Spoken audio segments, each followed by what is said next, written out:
Bom dia! Começa agora mais uma edição do Bom Dia Baixada. Hoje é quarta-feira, 18 de abril, e vamos juntos até às 9 horas da manhã. No programa de hoje vamos falar sobre a revisão da Lei de Uso e Ocupação do Solo em Santos. Para tratar do tema, o Bom Dia Baixada recebe o secretário adjunto da Secretaria de Desenvolvimento Urbano de Santos, Glaucus Farinello. Glauco, seja muito bem-vindo ao nosso programa, muito bom dia. Bom dia, mais uma vez pela oportunidade. A gente vai poder aí discutir e abordar os temas importantes para a cidade. Sem dúvida nenhuma. E também o presidente da Associação dos Empresários da Construção Civil da Baixada Santista, Gustavo Zagato. Gustavo, seja bem-vindo ao nosso programa mais uma vez, bom dia. Bom dia, Nathalie, bom dia, Glaucus, bom dia a todos os telespectadores. E você, a partir de agora, também pode interagir conosco pelo nosso WhatsApp, que é o 13 988779496, pela nossa fanpage no Facebook, onde estamos simultaneamente ao vivo, pelo nosso Instagram e pelo nosso Twitter. Glaucus, para a gente começar o nosso bate-papo e para quem está em casa entender, o que é a Lei de Uso e Ocupação do Solo? Nome grande, né? Confuso, né? É uma das leis que a gente considera urbanísticas a mais importante do município, né? Porque ela que vai realmente dizer o que pode e o que não pode ter, construir na cidade, o tipo de uso e como que é essa ocupação, se é casa, se é prédio e como é que é esse prédio. Então, ela realmente mexe mesmo com o dia a dia de todo mundo. Com certeza, né? A lei, dentre as leis urbanísticas, acho que o carro-chefe aí, após o plano diretor, é a lei que encabeça aí toda a política urbana. Por que a Prefeitura resolveu fazer uma revisão na LUOS? O próprio Estatuto da Cidade prevê aí que você tenha que rever essas leis urbanísticas, o plano diretor, inclusive por lei municipal ele é até mais restritivo, então a cada 4 anos é preciso rever o plano diretor, tanto que ano passado fizemos aí a revisão. E na sequência, a lei de uso solo, como eu falei, a lei mais importante da questão urbanística, e também por fatos novos, né? Acho que a cidade é dinâmica e ela precisa ser revista para que a gente não consiga ter algum tipo de engessamento, né? Inclusive para o desenvolvimento da cidade. Recentemente nós tivemos um fato muito, né, que complicou um pouco a situação da cidade, bastante, que é o né? aeroporto. Complicou bastante. Que impôs alguns limites, né, de altura, né?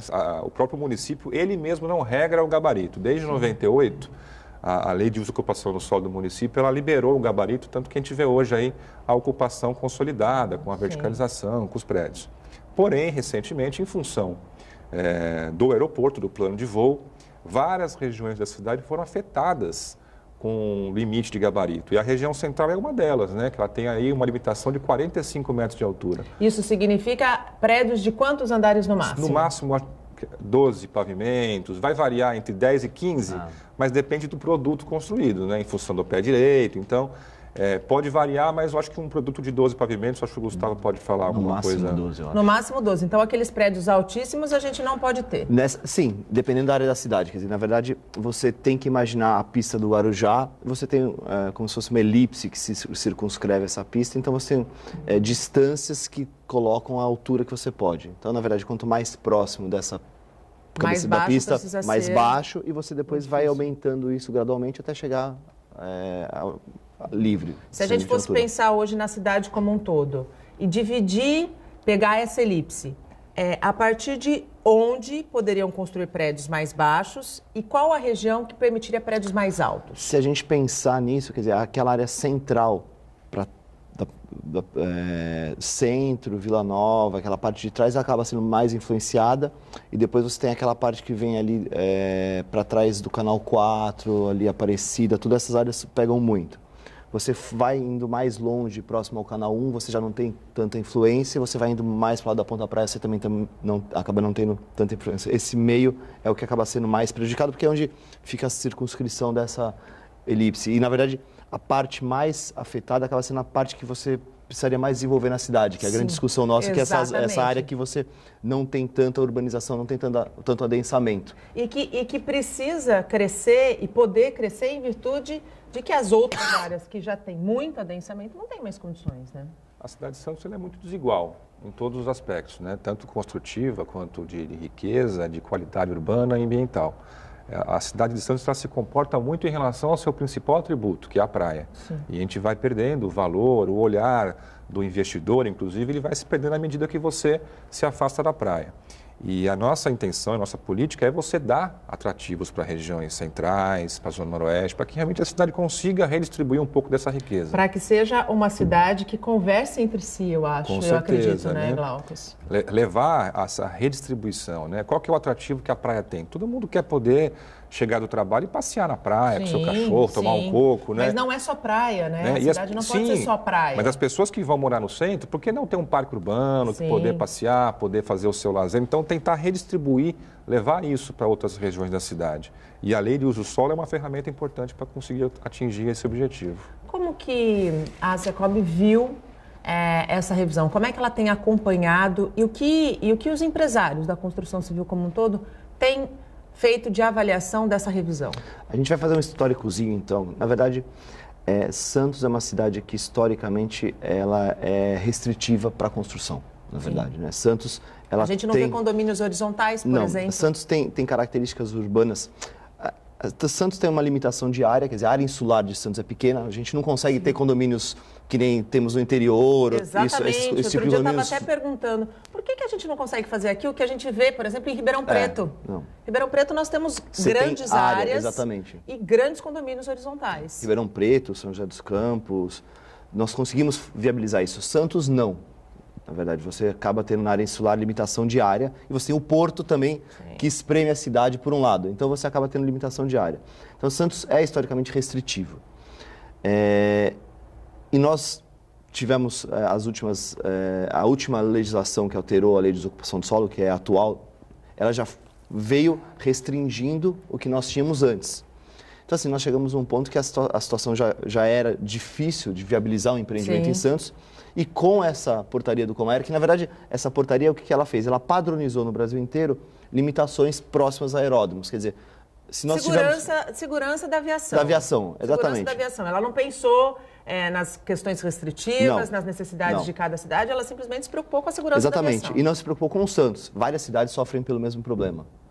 Então, quer dizer, nós acabamos tendo, além das limitações que nós já tínhamos, a de gabarito que nós não tínhamos. Ou quer dizer, tínhamos menos. Já existia uma limitação, mas era uma limitação, em vez de 45 metros, o mínimo era 75, era melhor. Perdeu-se 30 metros, é muita coisa, né? Perdeu-se. Então, você tem que compensar isso de alguma forma para você conseguir que o empreendimento seja viável economicamente e que ele tenha volume para você conseguir fazer. Claro. Santos, a gente sabe, quer dizer, tem um custo de mão de obra mais caro do que São Paulo. Sim. Nós temos um custo de fundação mais caro do que nós temos em outras cidades. Isso tudo encarece o metro quadrado. Tudo encarece. E a grande discussão, ultimamente, é que o custo do imóvel na Baixada é caro e em Santos é caro. É muito caro e as pessoas acabam migrando para outras cidades. Para outras cidades, que são menos restritivas. Sim. Quer dizer, se nós compararmos a legislação urbanística de Praia Grande, de São Vicente, mesmo do Guarujá, ela é menos restritiva do que Santos. Então, o que acontece? Os terrenos já são mais baratos, você tem mais área nessas cidades, você tem custos menores. E você constrói mais, o preço é menor. Claro. Então não existe mágica, quer dizer, a gente fala muito isso. Mesmo a oferta da procura, né? Exato. Você tem, a gente discute muito isso, quer dizer, que se façam empreendimentos em Santos mais baratos. Mas assim, essa viabilidade só pode acontecer se você tiver instrumentos urbanísticos que façam com que a gente consiga fazer. O custo, ele acaba sendo matemático, ele não é lógico, né? Abstrato, ele é físico, olha, a conta tem que fechar. E, quer dizer, é isso que a gente acha, quer dizer, que a legislação ela tem que ser um pouco mais flexível para permitir que os empresários, os empreendedores consigam viabilizar, até mesmo nas habitações que são de interesse popular ou os HMPs, que são esses empreendimentos para Construir habitações populares hoje é interessante em Santos? Assim, nós temos pelo menos 2 tipos de habitação popular. Você tem o HIS, que seria de interesse social, que ela é só com subsídio, na verdade. Sim. Depende do governo, de alguém dando recursos para alguém construir isso. Você não consegue viabilizar economicamente isso. Não é viável. Não é viável. E nós temos depois o HMP, que é o de 7 a 10 salários mínimos, que é, sim, uma coisa que talvez seja interessante se nós conseguirmos criar ferramentas urbanísticas para compensar isso. Quer dizer, você tem apartamentos mais baratos para pessoas com uma renda um pouco menor, mas já é fora do que é a habitação de interesse social, é fora do subsídio. Na verdade, você tem um empreendedor que aposta nesse mercado. Sim. E para isso ele precisa ter confiança de que ele vai conseguir construir no custo que ele vai vender para atender isso. E é isso que a gente procura que a legislação pelo menos consiga viabilizar, na verdade. Glaucus, a gente sempre fala de um olhar metropolitano sobre situações que afetam a vida do cidadão como um todo na nossa região. A gente não conseguiria vou fazer uma pergunta, vou lançar essa pergunta, nem sei se é uma pergunta muito descabida, mas a gente não conseguiria ter uma legislação única que contemplasse da mesma maneira o uso e ocupação de solo nas 9 cidades da Baixada Santista ou não por conta das diferenças que cada cidade tem do ponto de vista restritivo, por exemplo? Eu acho que mesmo dentro da cidade você não tem o mesmo modelo para cada pedacinho. Então você mesmo dentro do município você divide, faz zoneamento, você tem uma série de condicionantes para cada, em função da infraestrutura, da situação, então você mesmo no município você varia. Mas é óbvio que dentro da região metropolitana você tem os planos integrados, se discute nesse momento inclusive na GEM, é um momento onde você tem que inclusive está em sintonia com esses planos, né? Então, a política urbana é uma região única, metropolitana, Sim. E a gente já vê muitos avanços, inclusive de mobilidade, né?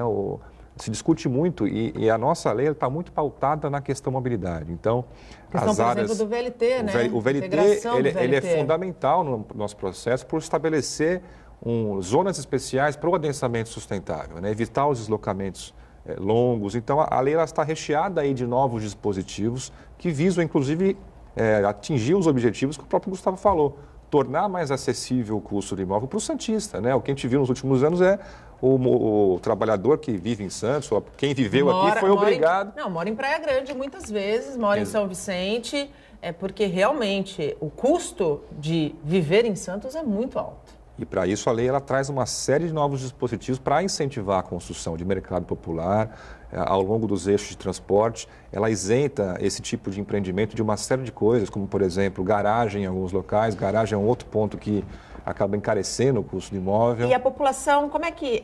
vocês fizeram audiências públicas, 4 audiências públicas no começo desse mês? 8. Foram 4 agora e 4 em novembro. Vão fazer mais 4 em novembro. Não, fizemos 4 do ano passado. Então, são 8 no total. Tudo isso foi apresentado para a população. Todas essas propostas, inclusive as de ter empreendimentos sem garagem, foi apresentado. Como isso é recebido? É aceita? Essa é uma ideia aceita? Nós temos condições de ter prédios sem garagem?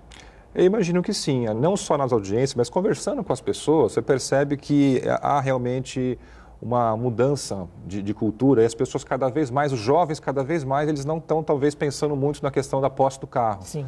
Né? Então, e à medida que você vai ofertando um transporte de qualidade, Exato. E que é o que o município está fazendo, que é planejando para o futuro uma série de expansões para o VLT e integrar isso com as linhas municipais, você está dando o primeiro passo para que as pessoas consigam, de fato, ter a opção de não ter o carro. Exato. Né? Exato. Então, a aceitação ela é boa. Aí, falando sobre a audiência pública, a gente sabe que no Brasil as pessoas não estão acostumadas a participar. Não se apropriam do tema, né? E tanto que, para isso... depois que a coisa está implementada, né? E a gente está num processo de mudança de leis desde o ano passado, por causa do plano diretor. Sim. Inclusive, que a proposta nossa que está na Câmara do plano diretor já impõe a necessidade de se fazer oficinas técnicas. O que é isso? Né? Quem está disposto a participar do processo... vai ser feita uma oficina onde as pessoas vão entender primeiramente o que é, se apropriar do tema, para ensinar a audiência poder falar, olha, quero contribuir assim, assado, porque realmente as pessoas vão e não sabem nem o que é o conteúdo da lei. E há presença física ou há um esvaziamento? Qual é a avaliação dessas 8 audiências públicas? Eu tenho 16 anos de prefeitura, já participei de audiências de diversos tipos na Câmara, na Prefeitura, por obra. Realmente não há uma participação muito expressiva. Efetiva, varia né? aí 10 pessoas, 20 pessoas, algumas 30 pessoas. Isso varia um pouquinho em função da região, às vezes chove no dia. Mas assim, sempre procurando nos horários adequados, sempre 6h30 da noite, para tentar realmente que as pessoas consigam participar. Fizemos 4 audiências em novembro, uma em cada região da cidade, Zona Noroeste, Morro, Leste e Centro, e depois repetimos isso agora em abril. Então, assim, o que a gente vê são pessoas realmente, o grande anseio é a questão da habitação. Sim. Fica muito claro a necessidade de uma política mais eficaz para a habitação, não só para o HIS, que é a questão das pessoas que mais carecem, como também para o mercado popular, que é a classe média, até 10 salários mínimos, que é isso que a gente conversou agora aqui, né? As pessoas estão sendo obrigadas a ter que mudar de cidade. Sim. Por isso que a lei traz uma série de novos dispositivos para tentar reverter esse processo.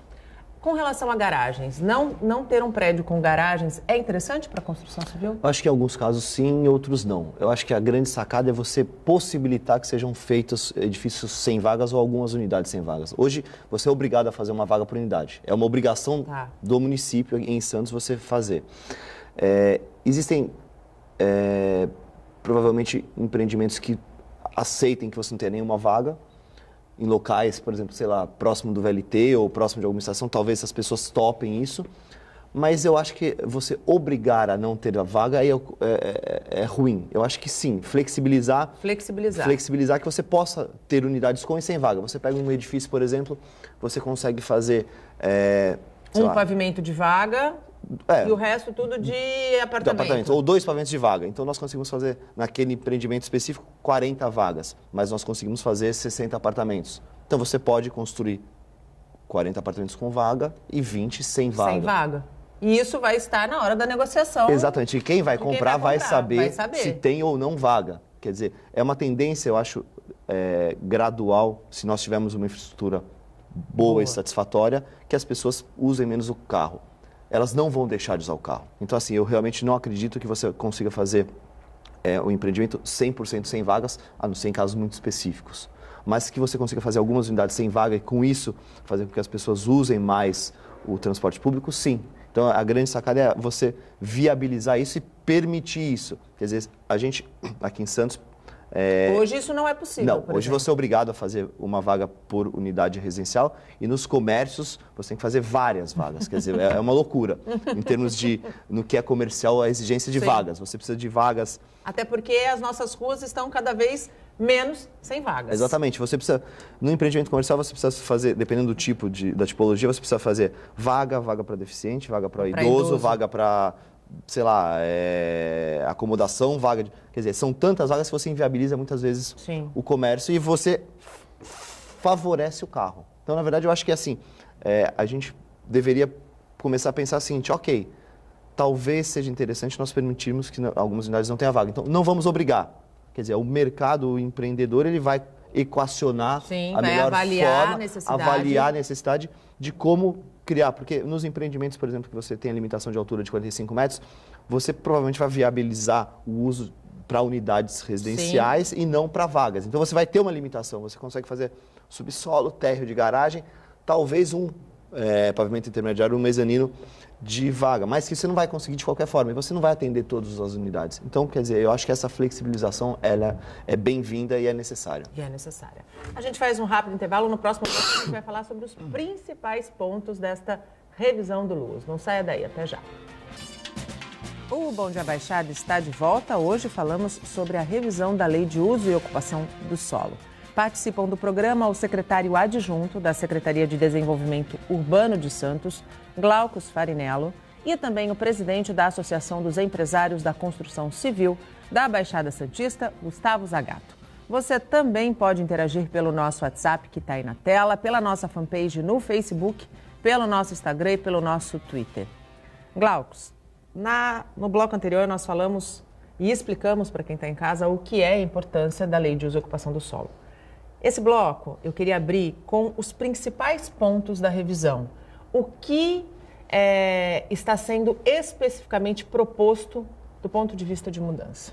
Acho que primeiro é importante falar quais são os 3 principais objetivos, né, que a gente até destaca como estratégico na minuta, que são reverter o processo de esvaziamento no centro. Esse é um tema que a gente já vem discutindo há muito tempo. O segundo ponto é você promover o adensamento sustentável associado à mobilidade e você dar o incentivo para a habitação, principalmente para quem mais carece, ou seja, habitação de interesse social e mercado popular. Até porque nós temos um déficit habitacional horrível na região, né? E, por fim, a questão da multiplicidade dos usos, né? A cidade ela precisa cada vez mais ser diversificada o sistema de cidade compacta, ela prevê que a cidade possa acontecer o mais perto possível de onde você reside. Sim. Isso já vem acontecendo, né? Mudou aquele sistema que a pessoa tinha um grande hipermercado, que ela ia fazer a compra do mês lá longe. Né? Então, cada vez mais você vê que você tem a quitandinha perto da sua residência, a padaria, os pequenos usos do dia a dia, cada vez mais precisam estar próximos da sua residência. Até para que a gente possa começar a pensar no segundo, que é o adensamento sustentável e deixar o carro em casa e fazer as coisas de bicicleta, a pé. Tudo acaba, né? Tudo está interligado. Né? Então, a ideia é você fomentar a atividade de pequenos negócios também em vias locais. Hoje, a lei, ela define o que pode e o que não pode no seu imóvel em função da zona em que se encontra o imóvel e do tipo de via que é. Então, tem uma classificação viária, se é via local, se é via coletora ou se é via arterial. Na via local, hoje, a lei é muito restritiva, nada pode. Então, é mais o uso residencial. Então, por exemplo, se eu moro numa dessas vias locais e quero abrir, por exemplo, um espaço de massagem, eu não posso. Não pode. Então, a ideia é que você permita, você flexibilize, são mais de 40 tipos de uso de pequeno porte que vão passar a ser permitidos nessas vias locais. Então, pequenos negócios, pequenas confecções, a pessoa mora num sobrado, quer embaixo fazer uma confecção ou vender uma roupa ou vender fazer alguma coisa. um salão, por exemplo, de cabeleireiro. Yoga, spa, esses pequenos usos do dia a dia. Então, a ideia é realmente você fomentar, porque na prática isso já acontece. Sim. Então, acontece a informalidade. Então, você anda pela cidade e você já vê esses pequenos usos no dia a dia acontecendo em vias locais. O problema é que quando esses pequenos usos são, entre aspas, ou denunciados, eles acabam sendo notificados, muitas vezes. Isso, aí tem que fechar. Então, a lei ela enxerga esse momento da cidade, essa dinâmica que a cidade tem que ter e passa a permitir por entender que realmente é saudável para a cidade. Né? Santos não é só mais uma cidade onde as pessoas vêm para descansar, né, depois de trabalhar a vida inteira. Hoje as pessoas buscam serviços em Santos, né? Exatamente. Então, é aquilo que a gente conversou um pouquinho no começo do programa, né? Não tem mais para onde crescer. Sim. Nós temos que enxergar as potencialidades, de enxergar isso como bom, positivo, né? Não criar uma cidade muito dispersa, usar o potencial da verticalização e tornar uma cidade cada vez mais compacta e inteligente, né? Com relação, quando a gente fala da restrição de altura, a gente pode imaginar que a gente vai construir prédios mais, vou usar um termo bem simples para o pessoal entender, mais gordinhos e menos esbeltos, vamos dizer assim? Vai depender um pouco da configuração do terreno. Na verdade, a lei vai permitir que você compense um pouco, às vezes, a não utilização da altura, realmente com uma ocupação um pouquinho maior, mas é muito pouco, na verdade, não é grande. A lei, nesse ponto, eu até acho que ela é tímida. Na verdade, ela precisaria ser um pouco mais radical para ela beneficiar mais. Quer dizer, essa mudança aqui, que está acontecendo aqui em Santos, por exemplo, eles estão aumentando a ocupação, que é o que você pode usar do terreno nos pavimentos do edifício. Sim. Hoje é 40% na maior parte dos casos e vai passar para 50%. Muitas cidades nem falam em ocupação. Elas só usam os recursos como limitação do que você pode fazer. Sim. Santos tem mais um empecilho para isso. Então, na verdade, a lei poderia ser, eu acho que mais radical do que ela veio, na verdade. Ela melhora um pouco, mas ela ainda fica, eu acho que em muitos pontos, um pouco tímida e engessada. Em muitos pontos, ela não vai fazer com que seja tão grande essa renovação ou tão grande essa ocupação, porque ela acaba sendo mais tímida do que deveria. Glaucus, não daria para pensar, de repente, num percentual um pouco maior? Ou isso acabaria afetando todo o objetivo, todos esses 3 objetivos, principalmente a questão sustentável, a questão da multiplicação de usos? Eu acho que o nosso papel, a prefeitura, ela é fundamental, ela tem que enxergar todos os lados, né? Então, o Gustavo colocou um ponto, mas a gente também tem pessoas que reclamam, que têm receio do que isso possa impactar. Então, eu acho que a prefeitura está no caminho certo, porque ela vai no bom senso, ela propõe um ajuste não radical, né? Sim. É gradual. Eu acho que nada impede que, num segundo momento, a gente consiga rever, porque é difícil você modelar todas as hipóteses, porque são vários dispositivos combinados. Sim. Como o Gustavo falou, é o recuo, é a taxa de ocupação, é o coeficiente de aproveitamento. Então, é muito difícil você modelar e prever como é que isso vai se comportar. Existe um certo receio de como que isso pode impactar a vida da cidade. Insolação, como é que vai ficar? Muitos prédios gordinhos. Ventilação. Muitos prédios gordinhos vão comprometer a ventilação. Então, a gente acha que é um avanço. Concordo que poderia até ser mais, mas acho que nesse momento... a gente está saindo da coisa inflexível para começar a flexibilização. Acho que toda ruptura muito brusca, acho que ela pode ser ruim, ela pode trazer, né, alguns elementos que não foram previstos. Então, acho que são ajustes pontuais, como o Gustavo falou, estamos saindo de 40% para 50%, não estamos saindo de 8% para 80%. Sim. Né? Então, toda a lei está pautada nessa flexibilização, mas sempre pautada no bom senso, no gradual, sem partir de uma ruptura muito brusca, né? Eu sempre cito um exemplo aqui do Guarujá, né? Quem conhece ali a Praia da Enseada, até um certo momento era só prédio embaixo. Exato. Aí, de repente, né? Então, isso é uma ruptura muito grande. E todo mundo percebe e quem vive lá se incomodou bastante. Né? Então, o Santos não, o Santos vem numa gradual, né? Santos, em 98... permitiu o gabarito liberado e, a partir dali, vem se consolidando um modelo de ocupação. E agora se faz um ajuste que é necessário. né? A gente percebe realmente que nos últimos anos você quase que não teve novos empreendimentos. Exato. Né? Aqui não, né? E nós precisamos, né? Sim. Porque isso não é só a construção civil, não é só o construtor, é uma cadeia produtiva. É uma cadeia produtiva. Né? É o pintor, é o gesseiro. E a gente sabe que a cadeia produtiva da construção civil é uma das que mais empregam no país, né? Mais giram a economia.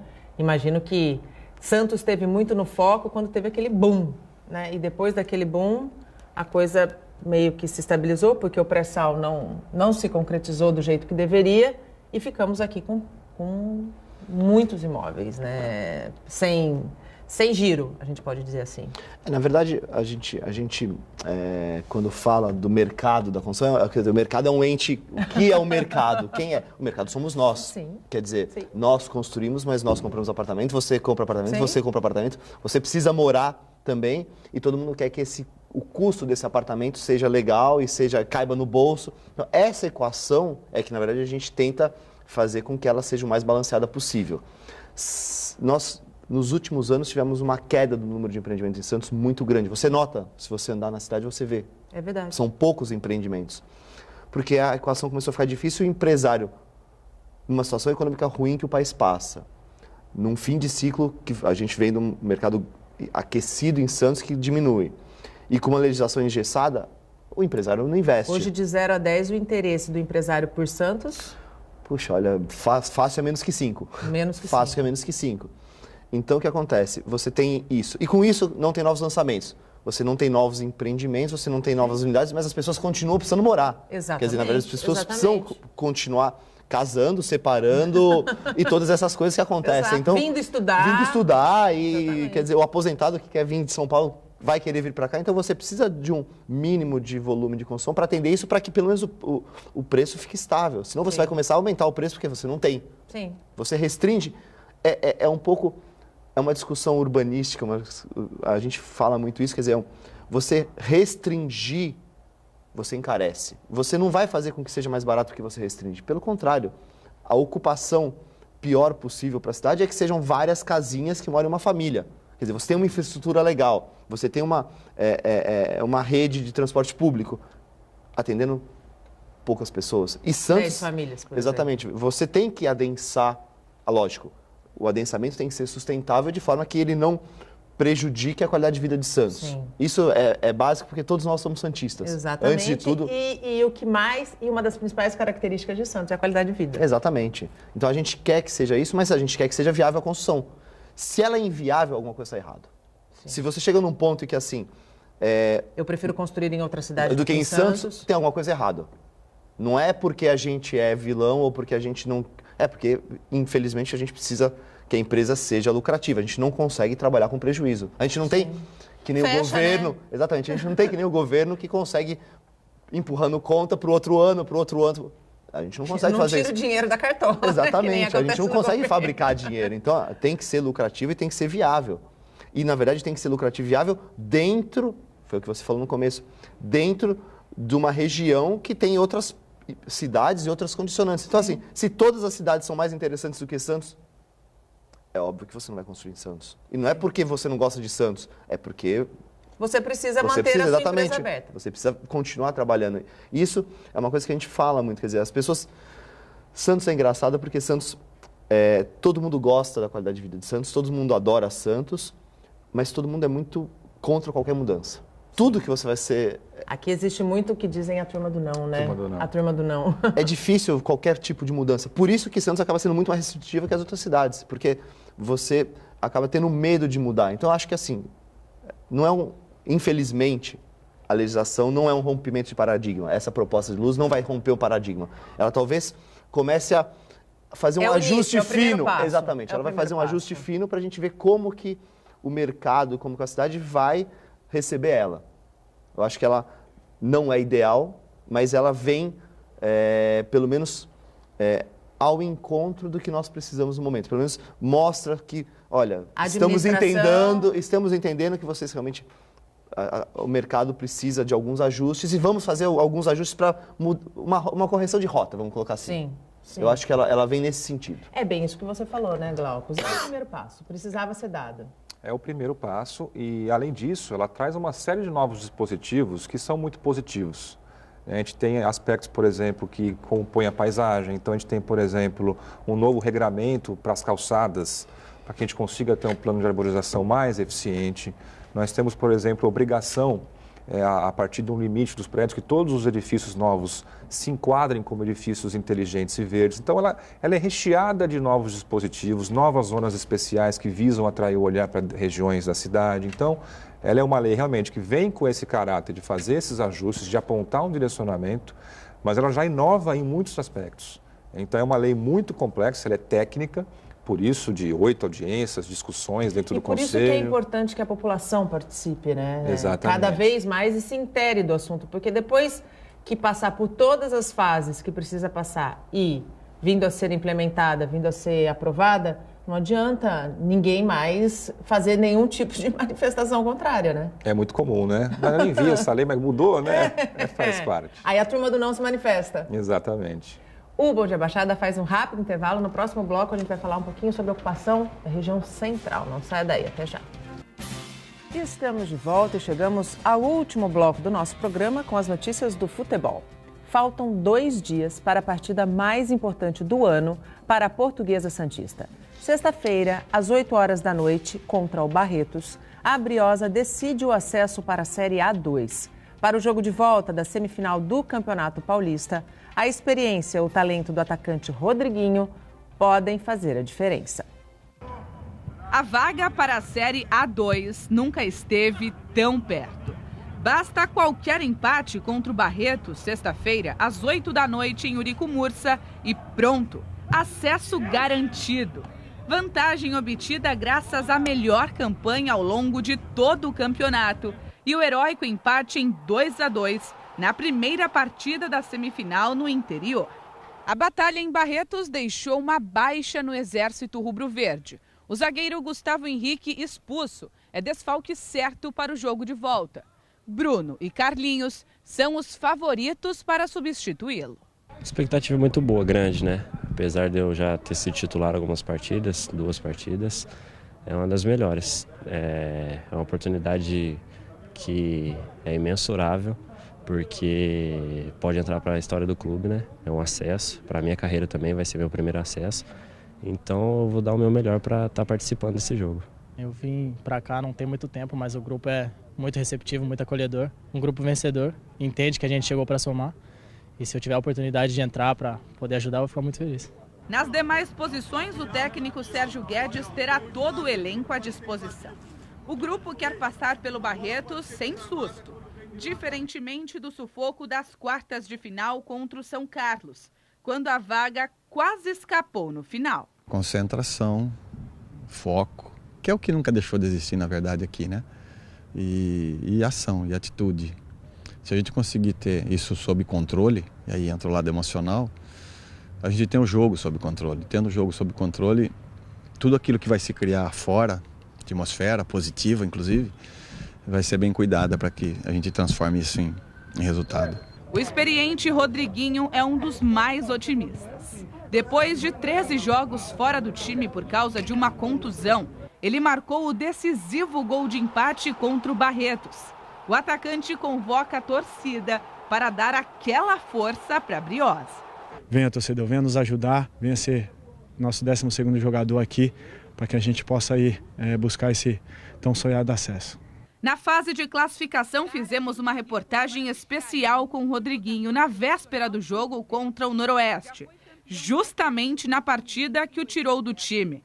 Na matéria, Rodriguinho fez uma promessa. 11 anos fora daqui, retornar aqui com o estádio lotado, tudo que eu quero é fazer um gol. Tem melhor hora para cumprir? Esse é o momento, né? Acho que Deus preparou esse momento para mim poder cumprir essa promessa. E eu tenho certeza que se Deus quiser ir lá fazer o gol, eu vou lá cumprir essa promessa lá na câmera lá e agradecer vocês por aquela reportagem. E vai fazer o gol, tenho certeza. A Santa Cecília TV transmite ao vivo Portuguesa Santista e Barretos a partir das 8 horas da noite. E voltamos com os nossos convidados. Hoje falamos sobre a revisão da Lei do Uso e Ocupação do Solo em Santos. Participam do Bom Dia Baixada o secretário adjunto da Secretaria de Desenvolvimento Urbano de Santos, Glaucus Farinello, e o presidente da Associação dos Empresários da Construção Civil da Baixada Santista, Gustavo Zagato. Dá tempo de você participar conosco pelo nosso WhatsApp, pela nossa fanpage, pelo nosso Instagram e pelo nosso Twitter. Glaucus, como é que fica a questão do recuo quando a gente fala recuo entre edificações, quando a gente fala da revisão da luz? A gente fez uma mudança, porque hoje o recuo ele tem uma regra que o recuo se dá em função dos pavimentos. Então, quanto maior o pavimento, tem um recuo que vai ampliando. Isso a gente identificou que pode acarretar algumas distorções. Por quê? Em função da altura que você adota no pé direito, você pode ter um prédio com 10 pavimentos, com 3 de pé direito, vai ter o mesmo recuo de um mesmo prédio com 10 pavimentos, mas só que com 45 de altura. Então, a gente passou a adotar agora a regra para o recuo à altura. Ou seja, quanto mais alto o prédio, maior o recuo que ele tem que dar. Então, essa mudança, porque a gente entende que seria mais justo e coerente você propor realmente o recuo pela altura e não pelo pavimento, né? E fora isso, existem alguns tipos de correções, inclusive há uma, que eu posso dizer assim, aí o Gustavo vai falar que eu fui mais restritivo, né? De fato, para algumas edificações, hoje o recuo ele passa a ser um pouco maior, né? Justamente para poder tentar garantir a qualidade ambiental, urbana, a ventilação. E o único recuo, o único tipo de empreendimento que não teve restrição foi o residencial, né? Então, é uma lei pautada aí no incentivo à habitação. Então, esse recuo para os prédios residenciais, eles têm algum tipo de incentivo, mas também muito pequenos, para tentar combater aí, compensar de alguma maneira a perda aí pela altura em função do Comaer, mas que também com nossos estudos, não trazendo prejuízo para a cidade, uma vez que a condicionante para você ter esse ganho em cima é que você faça prédios um pouco mais esbeltos embaixo, né? A gente sabe que hoje os prédios se comportam com aquele grande embasamento embaixo e depois a torre, né? Então, para você ter esse recuo um pouquinho melhor na parte de cima, você tem umas condicionantes na parte de baixo. Então, a gente entende que é muito positivo a mudança do recuo por altura, né? E você direciona aí para onde você realmente quer incentivar a construção civil. Como a associação vê essa questão do recuo? A gente tem que entender que Santos, a gente já falou isso, é uma cidade que tem terrenos pequenos e poucos terrenos. Então, na verdade, isso varia um pouco em função da tipologia do terreno. O que nós sempre falamos foi que você não pode sempre pensar que você vai conseguir em terrenos grandes, empreendimentos grandes, você tem que também pensar em terrenos menores. Então, você tem condições diferentes. Então, você tem que prever que num terreno menor você também consiga construir, assim como no maior. E aí eu concordo que você pode prever, e que é o que a lei faz, você beneficia um pouco o terreno maior, você consegue fazer um recuo maior embaixo, você ocupa menos embaixo, você acaba tendo um benefício para cima, porque você chega, a partir do 20º andar, o recuo é tão grande, na verdade, você tem tanto espaço, que assim, você tem insolação, ventilação, tudo bem legal. E na parte de baixo você tem recuos menores. Então, acho que sim, quer dizer, é interessante essa visão de que você faz com que o recuo embaixo seja maior e você acaba dando um benefício para cima. Não é todo empreendimento que vai conseguir isso. Você tem alguns empreendimentos que esse recuo maior embaixo inviabiliza. Então, você vai precisar usar um recuo um pouco menor para poder viabilizar isso. E aí você acaba tendo que ter um recuo maior em cima. Eu acho que é interessante. É que, infelizmente, essa equação... Mas tem que ser avaliado caso a caso. Exatamente. Caso a caso. É que, infelizmente, a gente não consegue prever todas as características dos empreendimentos. A lei ela tem que ser um pouco genérica para ela dar flexibilidade para o profissional e para o empreendedor pensar em como vai fazer. Se a lei for uma receita de bolo em que ela diga como fazer, não vai funcionar exatamente. Ela não vai, os prédios vão ficar iguais. Vão ficar iguais. Ela tem que dar uma liberdade para que isso seja feito. Agora, esses recuos, assim, ainda assim, eles estão talvez chegando perto do que existem em outras cidades. Santos era muito mais restritivo, você tinha uma limitação, antigamente não se falava em altura, era por pavimento, mas também a tecnologia exige que hoje você faça andares um pouco mais altos. Você tem instalações de ar-condicionado, você tem, no caso de escritórios, piso elevado, então você tem que ter uma qualidade melhor desses empreendimentos, e isso é feito como? Isso é feito você fazendo um pavimento um pouco mais alto. A prefeitura percebeu isso e falou, opa, quer dizer, a gente está limitando só em função do número de pavimentos, mas você pode fazer um pavimento de 2,70 você pode fazer um de 3, você pode fazer um de 3,5. Então, quer dizer, o empreendedor vai ajustar em função da característica do empreendimento dele, o tipo de pavimento que ele vai fazer e o recuo vai ser em função disso. Isso é muito bom, porque é a flexibilização que a gente está falando que tanto precisa. A revisão também impõe a cobrança da outorga onerosa. O que é a outorga onerosa e em que momentos ela vai ser aplicada, caso a revisão seja aprovada? Esse é um ponto muito importante para a gente conseguir alcançar os objetivos, né? Especialmente aqueles que é o da distribuição, né, de riqueza e desenvolvimento no resto da cidade. Já existe no município hoje a possibilidade de você comprar potencial construtivo, ou seja, você tem um limite que você pode construir, quantidade de vezes o tamanho do lote, aí você pode comprar um ponto a mais, que a gente chama, né? O que a gente está fazendo agora é ampliando na cidade como um todo os locais onde é possível você comprar esse potencial a mais. Nós estabelecemos um coeficiente básico, que não existe hoje na lei. Hoje só existe o coeficiente máximo. Olha, é do 0 até tal ponto. Então, agora a gente criou uma série de linhas, né? Então, tem o coeficiente mínimo, coeficiente básico, máximo e o ampliado. Então, com isso, ampliando os locais onde você passa a permitir a compra de um ponto ou 2 pontos, você vai captar recursos, porque é você vender. O que é a outorga onerosa? Você é comprar o pagamento pelo solo criado, que a gente chama, é o conceito entre os urbanistas, né? É que você poder extrapolar o potencial, o coeficiente básico daquela região, comprando. Esse recurso da outorga onerosa, ele vai 50% para o Fundurb, que é o Fundo de Desenvolvimento Urbano, e a outra metade para o FINCOAP, que é o Fundo da Habitação. Então, por isso que é uma ferramenta muito importante, porque ela distribui riqueza, é a Operação Robin Hood. Então, você cobra para você vender esse potencial em algumas áreas, você redistribui isso para quem mais carece. Esse é um ponto muito importante também da lei, porque você ampliou muito os locais onde é possível você comprar esse potencial, especialmente ao longo dos eixos do VLT. Sim, né? sim. Você tem ali uma proposta, um incentivo muito claro de adensamento, você vai poder construir até 6 vezes a área do lote, pagando. Né? Quem que não paga? Justamente aqueles que mais carecem. Então, os empreendimentos de mercado popular, com comércio e serviço no teste, ficarão isentos de qualquer tipo de pagamento. Então, você não impede que o mercado se aproprie daquele espaço, até porque é importante para não criar gueto, né? Claro. A gente quer realmente essa diversidade. Claro. É importante que tenha na cidade vários tipos de empreendimento para vários tipos de classe social. E isso inclui a região central da cidade? Também, exatamente, que é o principal foco aí, porque, como eu falei, é a parte mais degradada, é a parte que mais sofre com esse esvaziamento. O centro de Santos, por 30 anos, por imposição legal do município, foi proibido a construção de novas residências. Sim. Né? Então é muito difícil você reverter. Né? E antigamente, ele ainda se sustenta por alguns aluguéis de repartições públicas que estão indo embora. As grandes âncoras ainda são as repartições públicas. A gente perdeu, inclusive, recentemente, importantes âncoras. Receita Federal. Talvez a Polícia Federal queira sair, isso é muito ruim. Né? Então, qual que é todo o trabalho para tentar reverter esse processo? É levar para o centro mais habitação. Sim. É óbvio que existem moradores no centro e é muito importante que a gente faça políticas inclusivas. Né? Tem a questão dos cortiços e é fundamental que a gente esclareça isso, que a gente não vai fazer uma política de gentrificação, de exclusão. Né?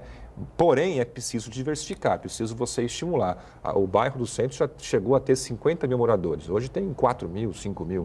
Né? Então, tem um potencial, tem infraestrutura ociosa para isso. São bairros que estão lá prontos, com esgoto. Valongo e Paquetá, né? Valongo e Paquetá, principalmente. Por quê? Porque são os bairros que não têm muita proteção cultural. Existe no imaginário do santista que tudo no centro está congelado. Não pode lá, mexer. Nada pode. E não é verdade. Então, na lei, nós delimitamos esses espaços e gravamos elas como zonas especiais de renovação urbana, tanto no Valongo quanto no Paquetá, que são as zeros que a gente chama. Né? Então, isso é muito importante porque você orienta a construção civil e a cidade e a sociedade. Olha, gente, na verdade, não é o centro todo que é proibido fazer prédio. E nós entendemos que ocupando essas áreas, repovoando isso, as demais áreas que aí sim tem restrição, passam a ter viabilidade financeira. Sim, porque pessoas morando no Paquetá e no Valongo, vão movimentar todos aqueles imóveis que hoje têm restrição, vai passar a ter uso, vai poder virar uma escola de inglês, uma padaria, os usos que tem no resto da cidade. É a questão do que eu te falei da multiplicidade dos usos. Tudo aquilo que tem em Embaré, na Aparecida, no Gonzaga, vai passar a ter no centro com habitação. Porque se isso não acontecer e essa urbanização no centro não acontecer, aquela região vai tende a virar uma região fantasma e isso é muito perigoso, né, Glaucus? Com certeza, porque a questão de segurança... O nível de degradação do centro está cada vez maior. As pessoas falam muito da questão da segurança, né? Nem sempre é a segurança em si, é a sensação de segurança. É a sensação de segurança. Né? O esvaziamento da região torna a situação com uma sensação muito esquisita. Né? Se você for na Praça Mauá meio-dia, você vai se sentir mais seguro possível. Agora vai meia-noite. Mesmo sem polícia. Vai à noite, mesmo com o carro da guarda ali na porta. Não vai. Você se sente inseguro. Então a ideia é levar pessoas para o centro. A construção civil vê na região central um grande potencial? Sim, eu acho. Na verdade, Santos começou a ser ocupada pela região central. Lá, né? Na verdade, os bairros antigamente residenciais ficavam na região central. Na verdade, eu acho que houve uma migração para a Zona da Orla, que ela é a longo prazo mesmo inexorável, quer dizer, você vai ter essa consolidação dessa forma. Mas sim, eu acho que Santos carece de áreas para empreendimentos. E eu acho que existe uma vocação. Paquetá e Vila Nova, eu acho que são áreas são locais prontas. Exatamente, são prontas, já tem infraestrutura, tem um acesso legal, você já consegue, com a segunda fase do VLT, você vai ter ainda um acesso de transporte público. O Valongo, ele fica um pouco mais longe, mas eu acho que também tem uma vocação, eu acho que o Valongo já tem uma vocação um pouco mais mista. Eu acho que você pega ali a rua São Bento, ali tem uma vocação, se você conseguisse integrar aquilo com a linha d'água, quer dizer, é um sonho que todos nós santistas temos de conseguir fazer. Você tem monumentos, você tem comércio próximo, você tem área de escritórios próximos, você tem hotéis próximos. Sim. E você conseguiria viabilizar aquilo de forma que fosse um ponto turístico da cidade. Eu acho que ali, é lógico, você com isso vai trazer a habitação junto, na verdade. Você acaba tendo um empreendimento indutor. Eu acho que ali tem uma vocação que, assim, pelo menos eu vejo claramente. Vila Nova e Paquetá não. Vila Nova e Paquetá eu acho que acaba tendo mais vocação residencial. É lógico, sempre essa conjunção de uso residencial, comercial, isso sempre precisa existir. Quer dizer, as pessoas, ao contrário do que foi feito, por exemplo, em Brasília, que se imaginou que fosse ficar tudo separado, não. A pessoa quer... Quanto mais integrado, melhor. Integração. Então, isso é importante. Mas eu acho que precisa de alguns indutores para fazer com que isso seja mais palatável para as pessoas quererem morar lá também. Porque hoje não há atrativos. Não. Se a gente puder imaginar o Paquetá, a gradação da Zero Paquetá, ela é muito estratégica, porque ela fica numa área praticamente sem nível de proteção, ela fica entre as duas áreas de proteção cultural, do centro e do mercado. Então, eu tenho ali cerca de 300 mil metros quadrados de áreas para renovação urbana. Ela fica exatamente no eixo talvez não a principal, mas uma das, que é a Conselho Nébias, vias da cidade. Sim. Inclusive, a única via que vai de mar a mar. Infelizmente, quando chega na outra ponta, a gente dá de cara com paredão, que a ideia é justamente você reverter e devolver a linha d'água para a cidade.